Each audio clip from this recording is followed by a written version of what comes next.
Desde los estudios de Cholusac Sur, Canal 36, este es su programa Voces de un Diálogo con el periodista Alan Fiallos, tocando los temas más importantes del país que generan impacto.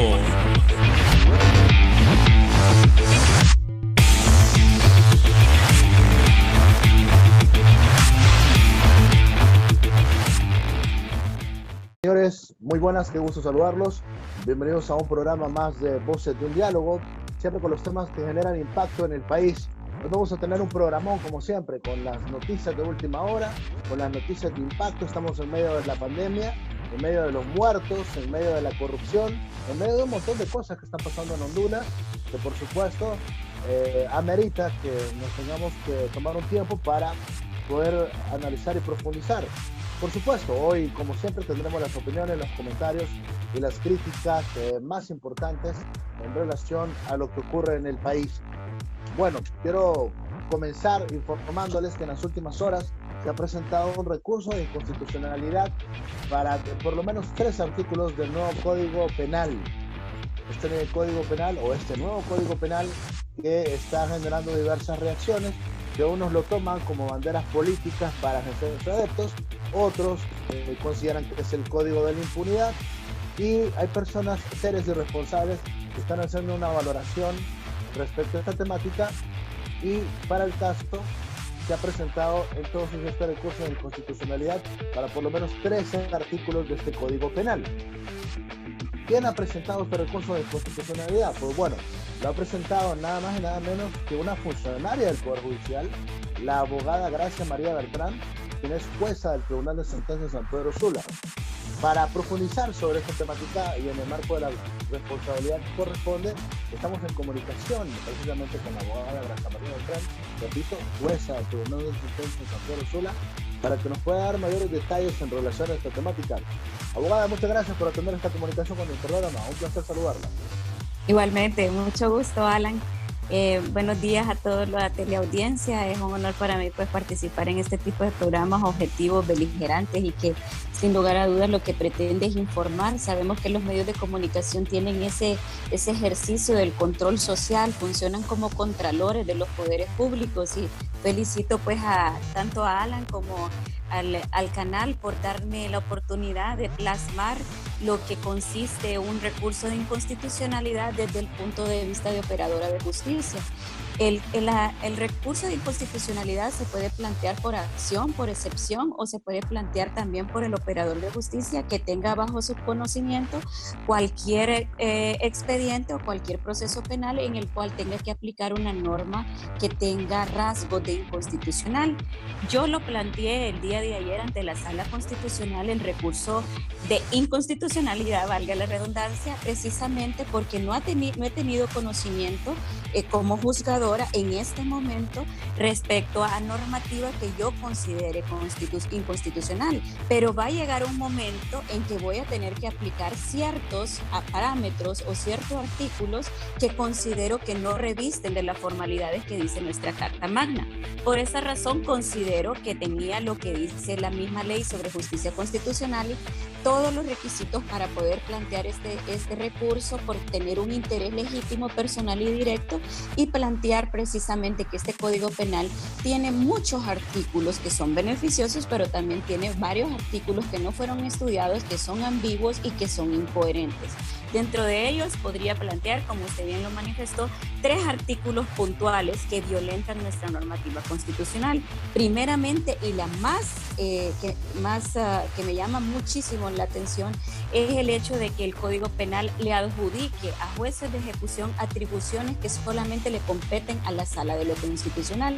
Esto en un momento, como juzgadora y como capacitadora de la Escuela Judicial, se lo hice saber incluso al equipo de formación de formadores de la Corte Suprema. Sin embargo, no tuvimos ninguna respuesta. Un grupo de jueces lo planteamos de que los jueces de ejecución no pueden reabrir causas que ya tienen sentencias ejecutorias y plantear en una sentencia la reapertura de esa misma que ha sido dictada por tribunales de sentencia, plantear una retroactividad de la ley penal. Entonces acá tenemos tenemos dos situaciones, que el Código Penal viene a ser muchísimo más beneficioso en penas, en varios delitos, no solo en delitos de corrupción.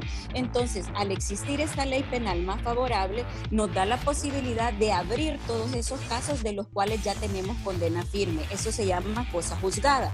Ahora bien, la Constitución de la República solo le da la posibilidad de abocarse a cosa juzgada a los magistrados de una sala constitucional. Sin embargo, el Código Penal fue redactado por diputados que en desconocimiento a la Carta Magna le dieron la atribución al juez de ejecución a aperturar estos juicios que ya están fenecidos, que son cosa juzgada, y poder imponer penas que están por debajo de lo que ya estaba en el decreto anterior o en el código anterior, alegando la retroactividad de la ley penal. Sabemos de que la retroactividad de la ley penal opera únicamente en beneficio, pero con conocimiento de causa les puedo decir que esta entrada en vigencia del Código Penal ha sobrellevado un caos, ha generado una inseguridad jurídica, porque precisamente hoy vengo de 2 audiencias diferentes, en diferentes salas, en las cuales ni los jueces ni los fiscales están empoderados del Código. ¿Qué genera que un médico vaya a operar con como podría decir, con un instrumento que no está bien limpio, que no está sanitizado, o por ejemplo, con un bisturí que está oxidado? ¿Qué genera eso? Pone en riesgo al paciente. Pues igual opera en materia penal. ¿Qué genera que el Código Penal, el decreto 130/2017, haya entrado en vigencia el jueves, no solo sin ser socializado, sino que no contaron con las opiniones dogmáticos jurídicos de los operadores de justicia? Entonces, como no contaron con nosotros en diferentes capacitaciones les dijimos este problema de adjudicarle funciones a un juez de ejecución cuando no es lo que dice nuestra Constitución, y no nos hicieron ni la mínima caso respecto a nuestras opiniones. Ahora, ¿qué es lo que ocurrió hoy en audiencia? ¿Qué es lo que quiero alertar a la teleaudiencia? ¿Qué ocurre cuando un Código Penal que tiene normas inconstitucionales se están poniendo en conocimiento en una audiencia o en el juicio oral y público? Genera más impunidad. Esa sensación de injusticia, de impunidad que sentimos en todos los casos, podemos llamar Investache o cualquier otro caso que esté en la palestra pública en este momento, genera impunidad porque tenemos un código en el cual el fiscal no está empoderado, no lo conoce, y el juez también. ¿Qué ocurrieron en audiencia de hoy? El fiscal estaba pidiendo retroactividad en perjuicio. La retroactividad solo opera en materia penal cuando le beneficia.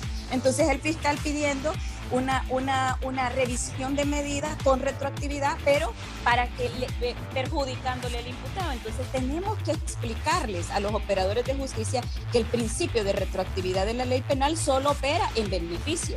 Pero ¿qué sucede? En otra sala el fiscal llegó mal preparado y el juez no se dio cuenta y aplicaron una estricta conformidad de una pena en base al viejo código, pero con conocimiento del nuevo código. Entonces se hizo lo que se denomina fraude de ley sustantiva. Eso está provocando la entrada en vigencia del nuevo código.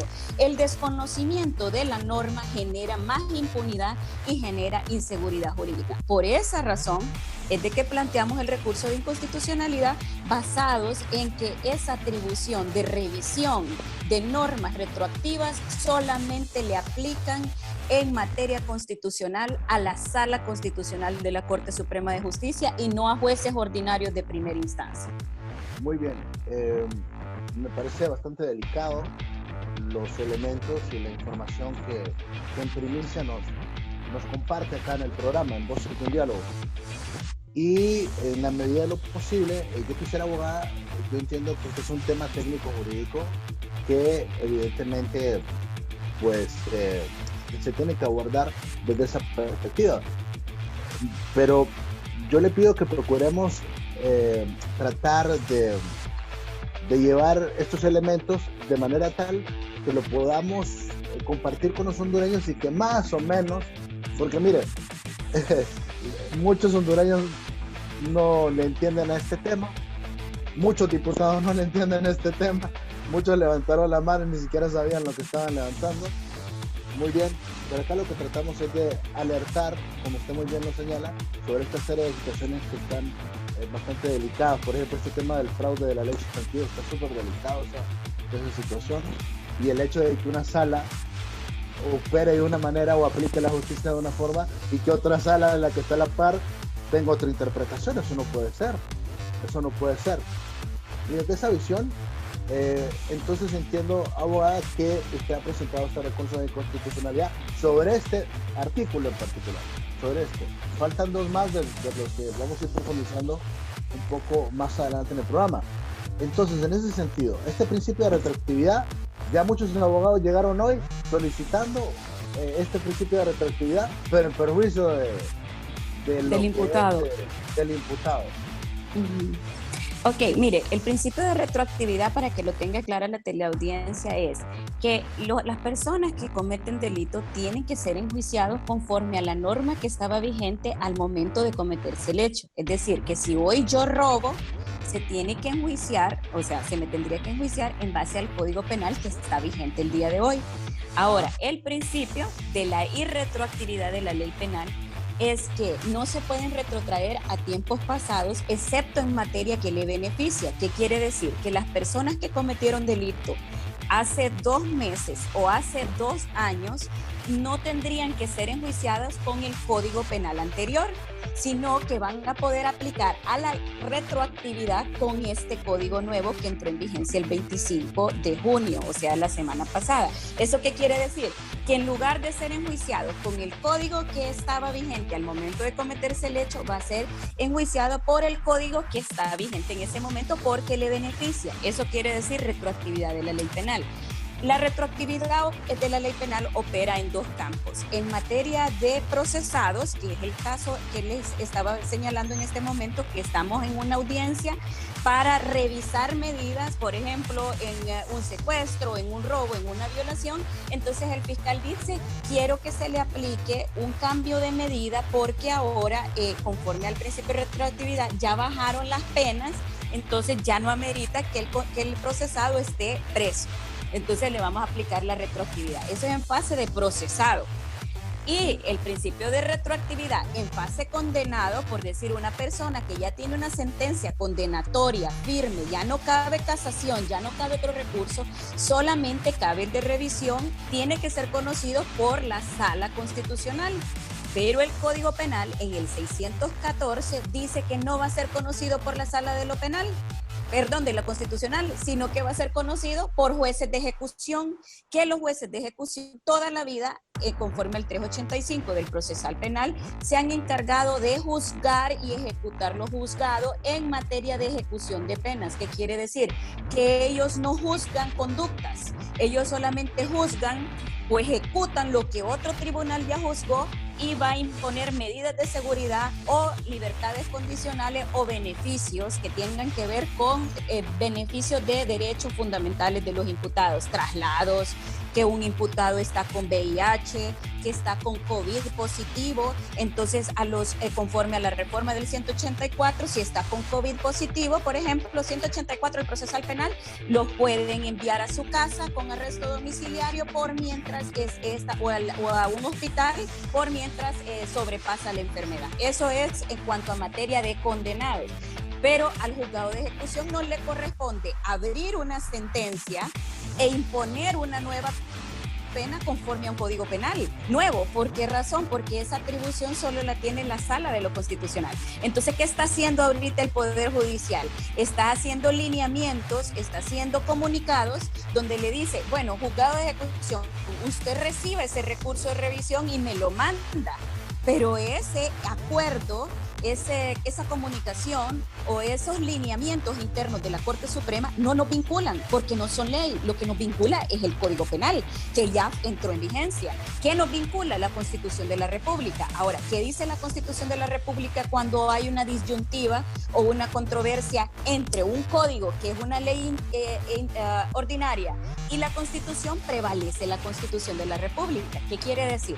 Que la supremacía constitucional tiene que prevalecer en nuestra república, que es una república democrática, que conforme a un Estado de Derecho prevalece la ley fundamental. Ahora bien, como los juzgados de ejecución a partir del viernes ya recibieron 50, solo el viernes, 50 recursos de revisión para favorecer con la retroactividad de la ley penal, dije, bueno, esto es preocupante. Van a entrar como efecto de dominó. Si solo en un día entraron 50, imagínese usted todas las personas que están privadas de libertad con condena aplicando a un código penal más benevolente, más humano, más ¿cómo podríamos decir? Beneficioso y flexible en cuanto a penas. Entonces van a tener los jueces de ejecución de oficio o a petición de parte abrir estos juicios que los tribunales de sentencia ya habíamos impuesto una pena concreta. Ellos los van a abrir y van a decir, bueno, pero ahora el secuestro se castiga de 15 a 20, pongámosle la mínima, pongámosle 15. Entonces, esa atribución, ese recurso extraordinario de revisión solo le compete a la Sala de lo Constitucional. Entonces, ahora ellos, con esa potestad que les da el 614, van a abrir y van a imponer esa pena, incurriendo así en un delito de abuso de autoridad que, desgraciadamente, ya también lo quitaron del Código Penal. El abuso de autoridad, ¿qué era? Que el funcionario que dictaba o ejecutaba sentencias o resoluciones contrarias a la Constitución incurría en abuso de autoridad, pero ahora quitaron también el abuso de autoridad.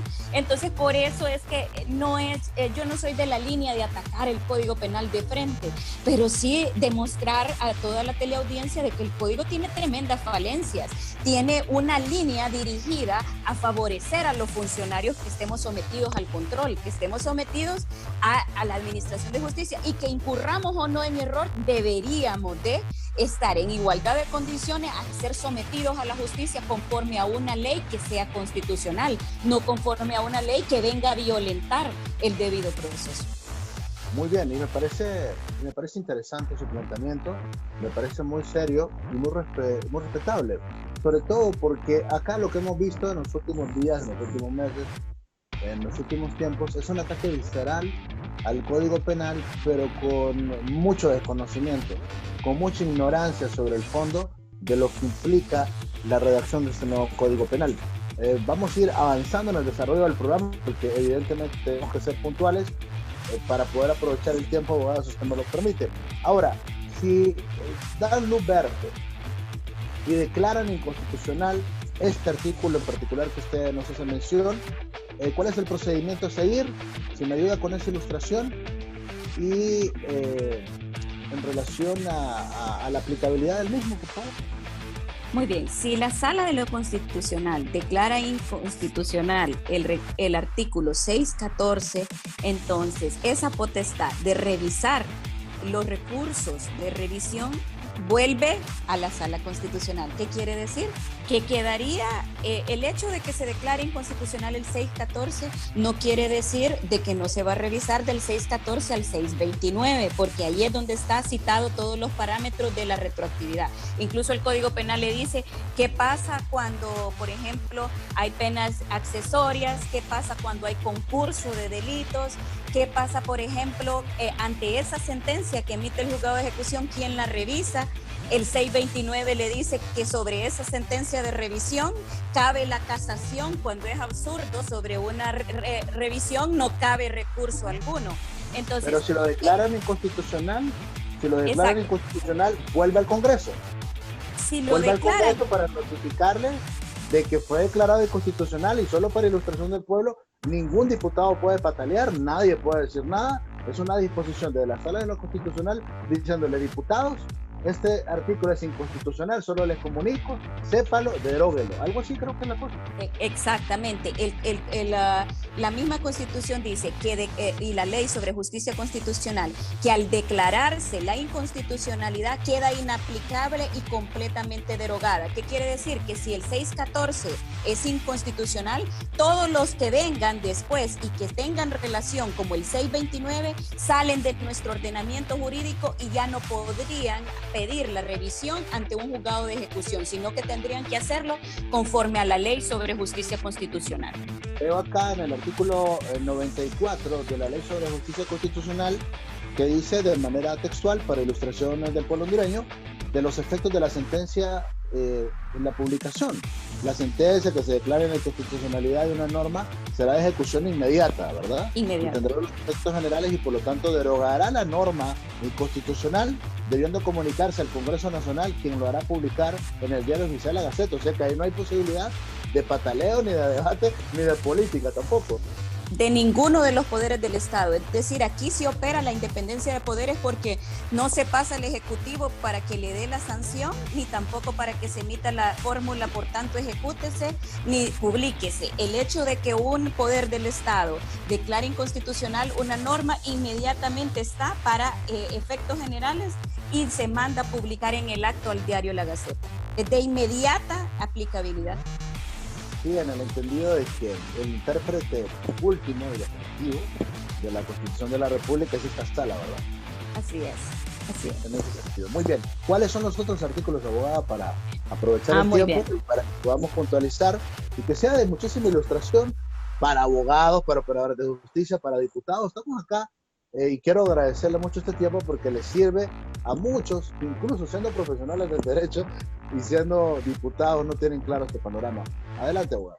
Muy bien, el otro artículo por el cual se introdujo lo que es la acción de inconstitucionalidad es en base a la libertad condicional.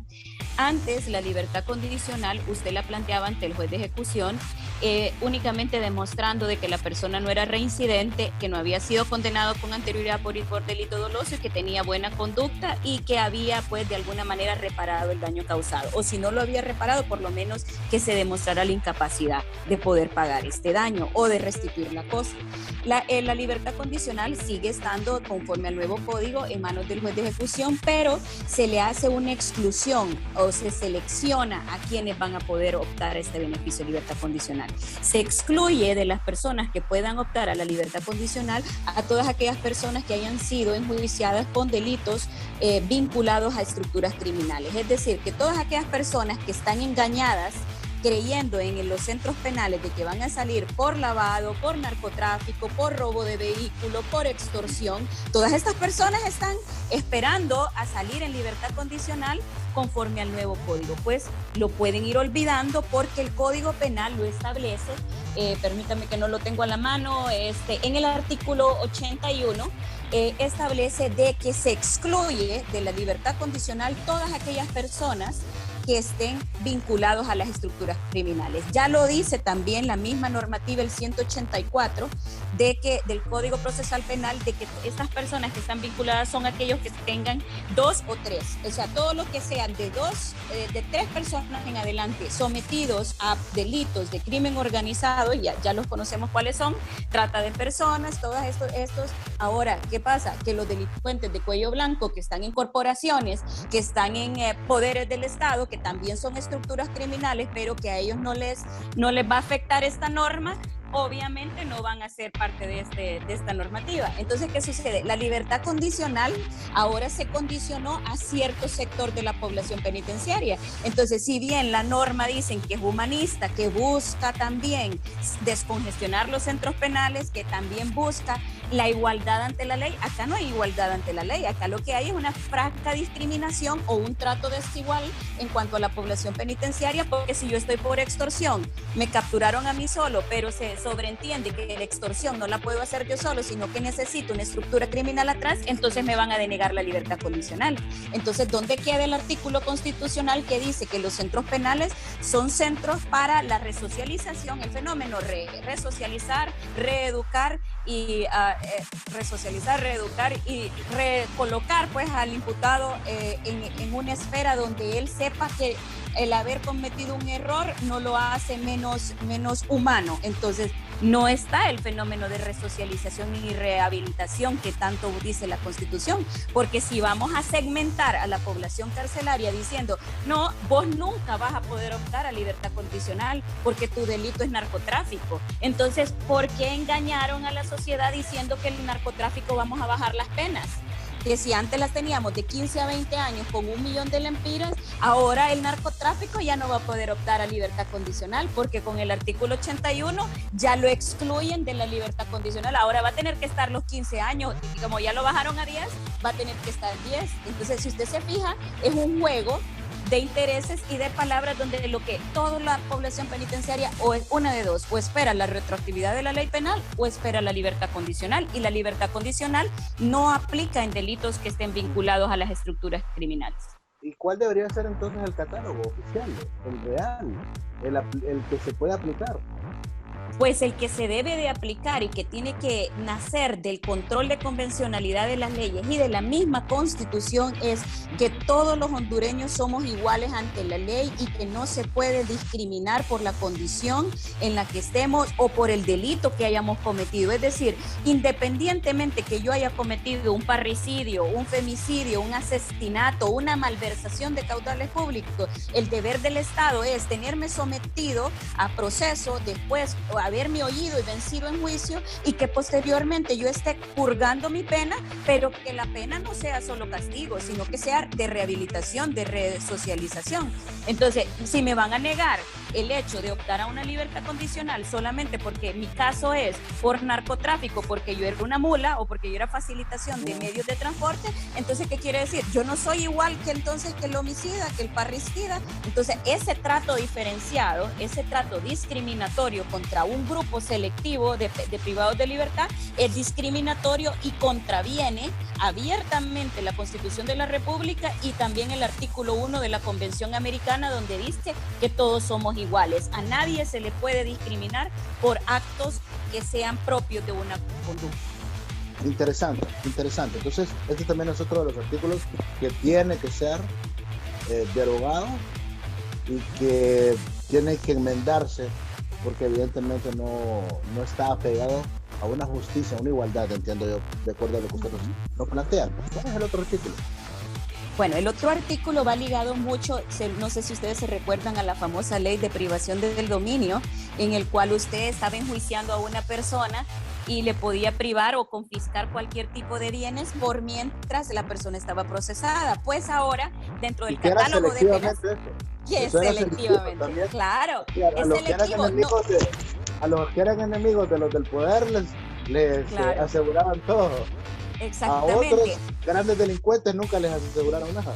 Claro, entonces tenemos, por ejemplo, el caso, ¿por qué no ponerle nombre y apellido? En el caso de los señores Rosenthal, en el cual se confiscaron bienes, se privó definitivamente del dominio del banco, de todos estos bienes o incluso servicios, y se les privó definitivamente. Pero en Honduras el proceso penal no estaba por lavado de activos, no estaba por narcotráfico. Entonces, en base a esa ley de privación de dominio, que nunca fue declarada inconstitucional, también se violentaba el mismo principio que les voy a contar. El artículo 101 del Código Penal señala que ya el comiso es la pérdida de los efectos del delito. Todos aquellos, por ejemplo, si yo cometo un delito de homicidio y yo tengo un arma, entonces la pérdida de los efectos del delito es el comiso del arma, porque yo utilicé el arma para cometer el delito. Igual opera en un lavado de activos, en un narcotráfico. Si yo utilicé para lavar un salón de belleza, se declara la confiscación de ese salón de belleza y queda en manos de quién, de la OAVI para que lo administre, o de un zoológico, ya sabemos, ¿verdad? Queda privado del dominio y el Estado se queda con ese bien raíz. Entonces, ¿qué sucede? El 101 del Código Penal dice que ahora el Estado en etapa de procesado va a poder privar del dominio aun y cuando definitivamente no exista sentencia definitiva ni en contra de uno ni en contra de cualquiera de los imputados. Cuando existan tres cosas: peligro de fuga porque el imputado está, por ejemplo, con una enfermedad, cuando haya sido declarada ya la extinción de la acción penal porque murió, o por ejemplo cuando esté con rebeldía. ¿Qué quiere decir? Que una persona que esté en rebeldía porque el Ministerio Público no se apuró en 2 años, 6 meses a demostrar la culpabilidad, resulta que va a venir el Estado y va a venir en cualquier caso, ya no solo en lavado, vea, ya no solo en narcotráfico, porque la ley de privación de dominio va ligada a este tipo de delitos, pero ahora en el 101 del Código Penal dice que va a poderle privar a usted del dominio aún sin haber sido vencido en juicio. O sea, me juzgan a mí por un delito de fraude, póngale, de un delito de malversación porque yo soy funcionaria pública. Entonces, aunque se hayan mezclado los bienes, sin que yo no tenga sentencia definitiva de culpabilidad, me van a poder venir a privar de mi casa de habitación. Y definitivamente esa afectación al patrimonio, esta afectación a la propiedad privada está resguardada en la Constitución, es un derecho fundamental. sobre todo porque por lo arbitrario que es el proceso, que ha venido siendo el proceso. Y desigual. Y desigual, y no ha habido capacidad de poder aplicarlo con el sentido real, el sentido propio. Han sido muy groseros con ese tema, han sido injustos y casi delincuentes con ese tema de quererle robar las cosas de manera injustificada, en el caso que te he mencionado, por ejemplo. Ahora, ojo con esto, porque también a los que están metidos en la política creen que es que no les van a quitar nada o creen que no se van a ver perjudicados, sobre todo con los que están en el poder, tienen a su diestra el poder decir, bueno, esta es oposición, te voy a quitar tu casa, te voy a quitar todo, te voy a quitar el carro, te voy a quitar todo, etcétera, etcétera. Más o menos por ahí percibo que va la arbitrariedad. Claro, y es que vea cómo dejan el margen de discrecionalidad del juez. Un código penal ambiguo, oscuro, que genere ciertos márgenes de interpretación. Recordemos que solo al legislador le corresponde la interpretación, el juez que tiene conocimiento y la sala constitucional como última instancia. Entonces, un código penal ambiguo y oscuro con lagunas puede generar más impunidad, porque definitivamente un juez que tenga ese rango de discrecionalidad, que por ejemplo venga y diga, en el caso de Investache, pongámosle que es el más famoso, no se puede establecer dónde está el dinero, pero que se puedan confiscar bienes suficientes. Yo estoy de acuerdo que se aplique una medida cautelar de que se le prive del dominio por mientras él viene y devuelve la persona imputada, no voy a decir nombre, la persona devuelve, porque el Código Penal da esa posibilidad ahora, que en una malversación de caudales públicos usted devuelva lo que hurtó, usted devuelva lo que malversó, usted devuelva lo que estafó. Entonces viene y le dice, bueno, si usted lo devuelve tiene un atenuante, o sea, se va a rebajar sustancialmente la pena. Pero ¿qué sucede? Que en este código también, como deja lugar la interpretación, le puede poner una medida cautelar de prohibición de celebrar actos y contratos con su casa de habitación, pero también puede imponer lo que es la privación del dominio o el comiso, que eso es el comiso, confiscación de bienes o privación del dominio o la pérdida del efecto del delito, pero ya no como pena, porque ya no la vamos a poner los jueces en una sentencia, no lo vamos a establecer después de que fue oído y vencido en juicio, sino que lo va a poder poner el juez de letras y va a decir, a este chavo quitémosle la casa, que pase a formar parte del Estado, pero a este funcionario no le quitemos nada porque es funcionario, o sea, deja abierta la puerta, la discrecionalidad. Entonces, esa discrecionalidad precisamente es la que puede generar impunidad y que a todas luces va en contra de la Constitución. No, y es que estos creen que a ellos no se los pueden aplicar. Los que estructuraron la elaboración del artículo creen que es que no se lo pueden aplicar. Si la norma de lo que hemos visto en los últimos años es que todo lo que aprueban viene como en un efecto boomerang y se lo lleva de encuentro después. Así yo creo es. que esto es más que emotividad, más que estar pensando también, porque a veces pasa por satisfacer a otros, por estar acorde a los intereses de otros, me refiero de otros países, es que se estructuran articulados de esta naturaleza, pero en realidad hay que pensar en función del sentido común y en función de que no se vaya a violentar.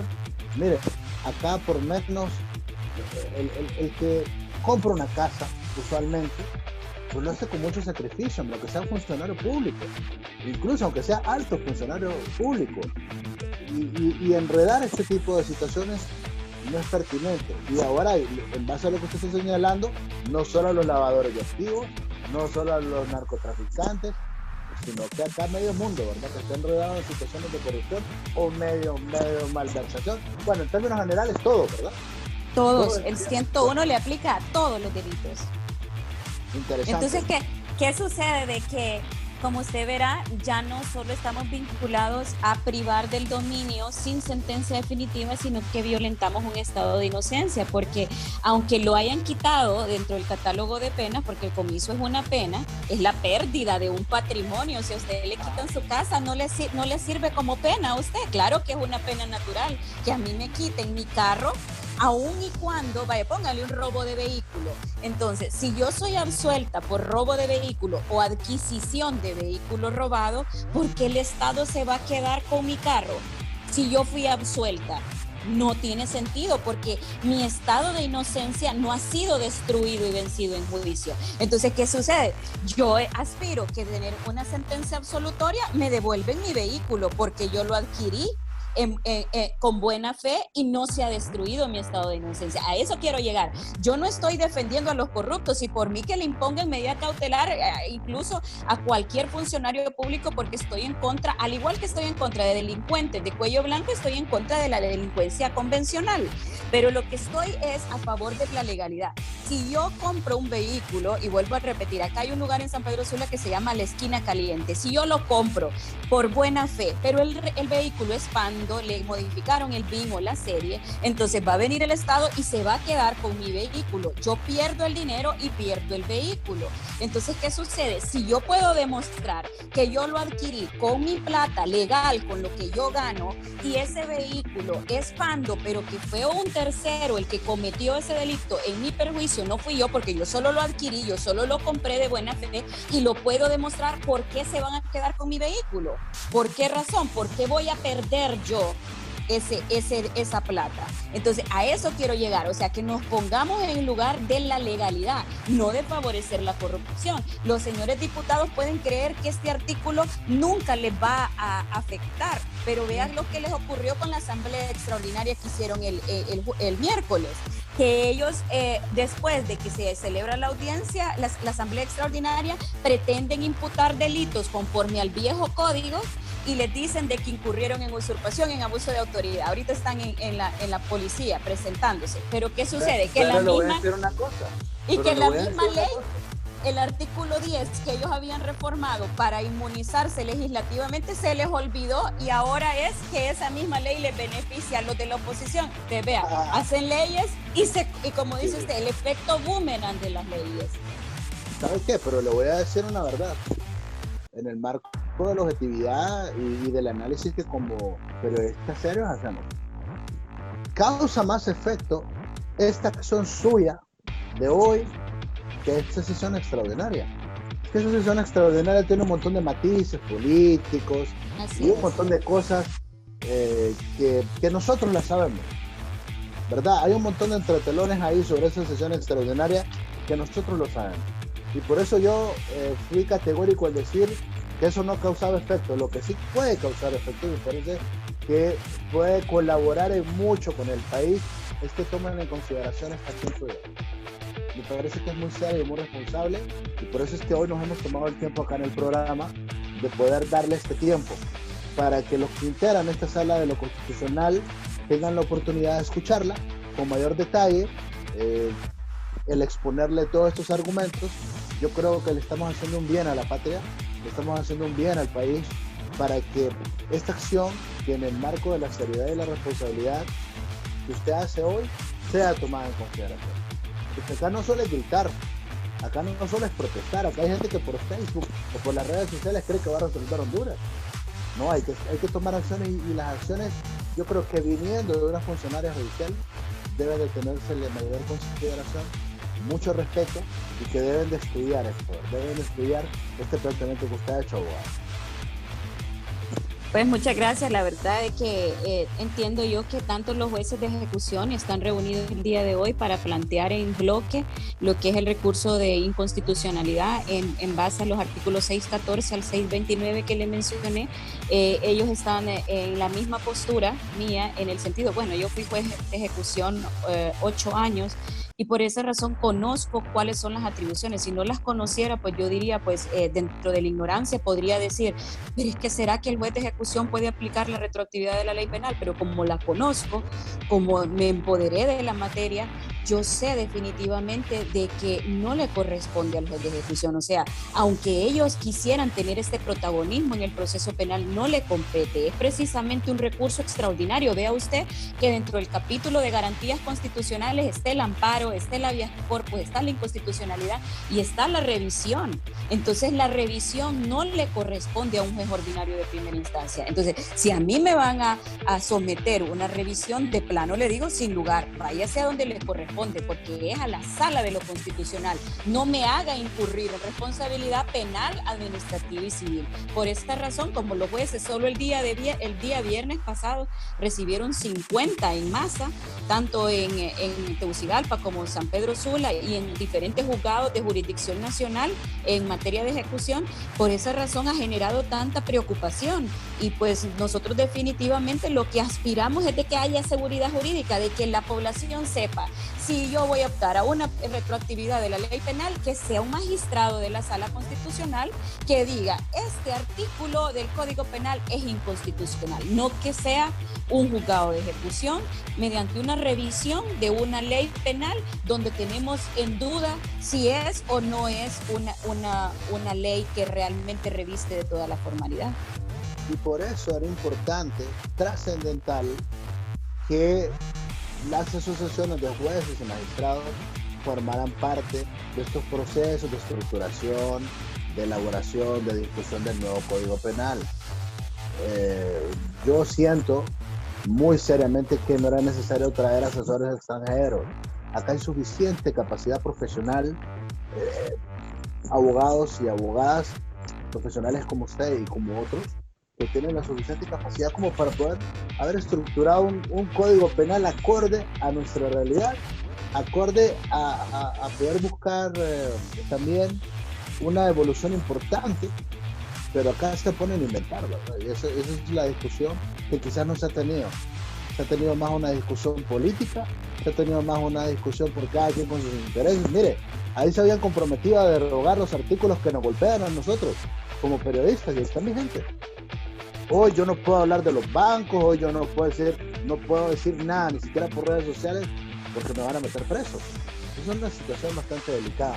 Así que yo quiero agradecerle mucho, abogada, por este tiempo en el programa. Pues muchas gracias a ustedes por esta oportunidad, y pues si en algún momento yo les puedo servir, créanme que la labor de impartir justicia es una labor muy delicada, y yo lo único que quiero es empatizarme con la colectividad, con la sociedad, porque también formo parte de esa sociedad, y definitivamente que la labor de la defensa de la Constitución la tenemos todos como ciudadanos. Y por qué no más un funcionario público que cuando tomamos posesión de un cargo decimos que prometemos y juramos ser fiel a la Constitución y las leyes. Nosotros estamos doblemente vinculados a ese ejercicio ciudadano de defender nuestra Constitución. Por esa razón lo hice, y créame que la Sala Constitucional es bien estricta al momento de valorar el interés legítimo y personal para aceptar ese recurso de inconstitucionalidad.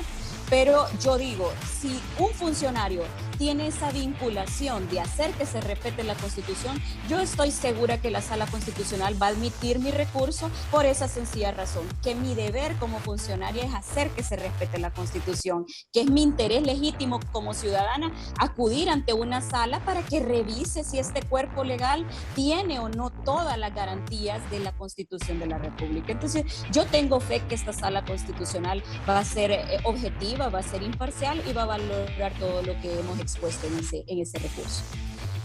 Muchas gracias, abogada. Bueno, gracias a ustedes. La abogada Gracia María Bertrán, hoy acá en Voces de un Diálogo.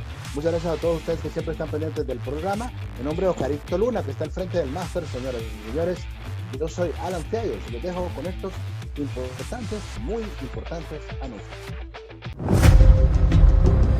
La modificación de contratos de telefonía móvil sigue siendo la decisión más perniciosa en tiempos de coronavirus en Honduras.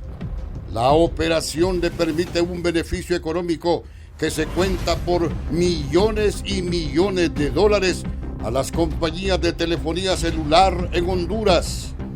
Estas compañías se quedan con la operación de telefonía móvil celular, el servicio de comunicaciones personales y el espectro radioeléctrico, todos patrimonio de Honduras. Si hay danza de millones para enfrentar el coronavirus, esos son centavos comparado a los millones y millones de dólares que representa esta operación para beneficiar a las compañías celulares. Que conste. Mentiras sobre el nuevo Código Penal. Mentira número 1. El nuevo Código Penal protege a los corruptos.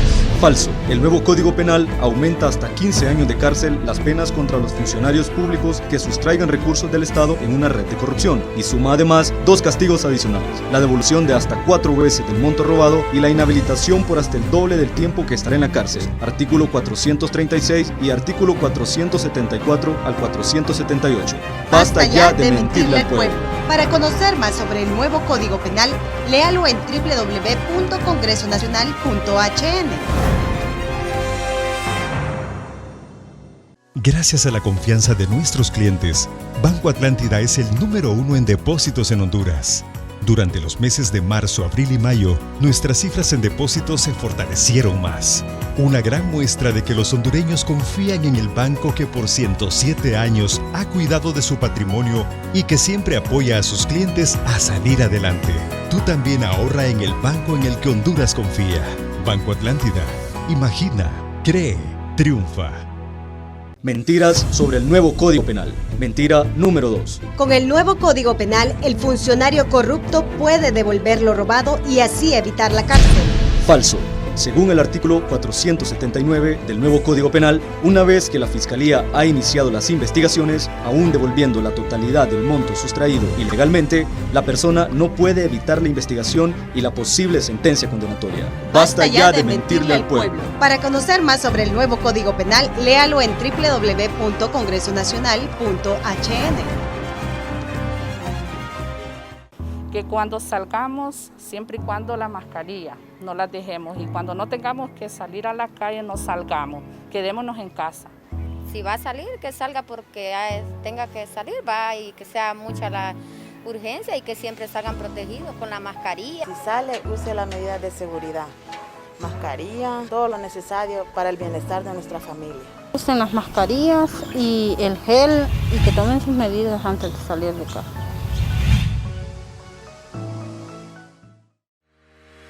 La cooperativa 15 de septiembre continúa prestando sus servicios a la población bajo medida de bioseguridad y el acompañamiento emocional para su personal, explica Luis Cervantes, jefe de Recursos Humanos. Como cooperativa 15 de septiembre estamos atendiendo a nuestros afiliados con todas las normas de bioseguridad. Asimismo estamos trabajando en formar a nuestro personal en todo lo que es inteligencia emocional, resiliencia, manejo de estrés y primeros auxilios psicológicos para poder abordar a todos nuestros afiliados de la manera más eficiente y con todo lo que es la empatía y todo lo que son las habilidades sociales. El jefe de mercadeo, Emil Santos, nos explica el régimen tomado para evitar la propagación del virus y cómo manejan sus filiales.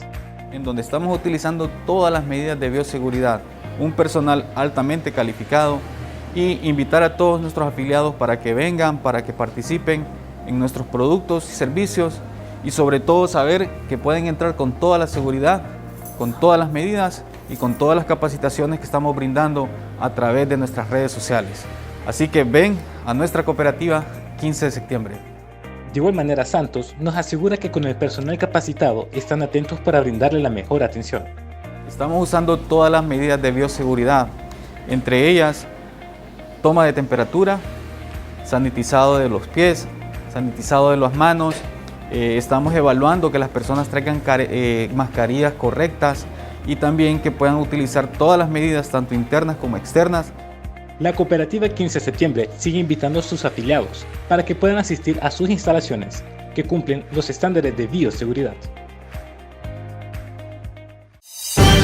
El fin de semana, las noticias de última hora no se detienen. En medio del dolor de los médicos, de las enfermeras y el personal de salud. Y nosotros trabajamos de igual manera para mantenerlo bien informado en su noticiero. Así se informa fin de semana. Bienvenidos a una emisión más de Así se informa fin de semana. Con el periodista Alan Fiallos. El coronavirus mata. Es una decisión muy particular, los gobiernos en el mundo. Un compacto de noticias de 60 minutos con lo que sucede a diario y en toda la semana. Y mi trabajo es informar, yo no los vengo a entretener. Así se informa fin de semana con Alan Fiallos, sábados 5 de la tarde por Cholusat Sur, Canal 36. Recuerden que las noticias de última hora no se detienen los fines de semana. Mentiras sobre el nuevo Código Penal. Mentira número 3. El nuevo Código Penal reduce las penas contra los narcotraficantes a solo de 4 a 7 años de cárcel. Falso. El nuevo Código Penal mantiene las mismas penas contra los grandes narcotraficantes de hasta 20 años de cárcel, pero hace una graduación para el que es capturado con un par de gramos de marihuana no tenga la misma pena que quien trafica con toneladas de cocaína, como sucede hoy en día. El delito se castiga siempre, pero de acuerdo con su gravedad. Artículo 311 y artículo 312. Basta ya de mentirle al pueblo. Para conocer más sobre el nuevo Código Penal, léalo en www.congresonacional.hn. Este fue su programa Voces de un Diálogo con el periodista Alan Fiallos, tocando los temas más importantes del país que generan impacto.